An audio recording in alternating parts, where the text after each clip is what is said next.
បាទជំរាបសួរពុកម៉ែបងប្អូនលោកយាយលោកតាទាំងអូ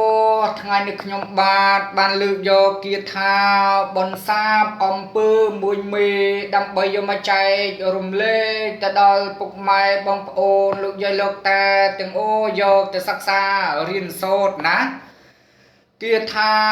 បនសាបអំពើនេះណារបៀបប្រើប្រាស់ណាបើសិនជាពុកម៉ែបងប្អូនលោកយាយលោកតាទាំងអស់ណាត្រូវអំពើអំពាន់ខ្មោចព្រាយបិសាចអាបធ្មប់របស់គេធ្វើឲ្យយើងឈឺណា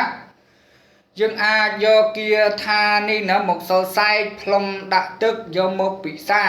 ឬក៏ធ្វើទឹកស្រោចខ្លួនឯងទៅណាដើម្បីបន្សាបអំពើអំពាន់ដែលមាននៅក្នុងសរីរៈរាងកាយរបស់យើងនឹងឲ្យវាសាបរលាបអស់អញ្ចឹងពុកម៉ែបងប្អូនលោកយាយលោកតា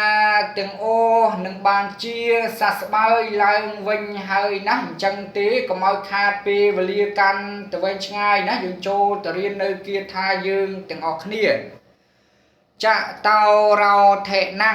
ម្ដងទៀតចៈតោរោថេណੰអញ្ចឹងពុកម៉ែបងប្អូនលោកយាយលោកតាទាំងអូយកទៅសិក្សារៀនសូត្រតាមការគួរចោះណា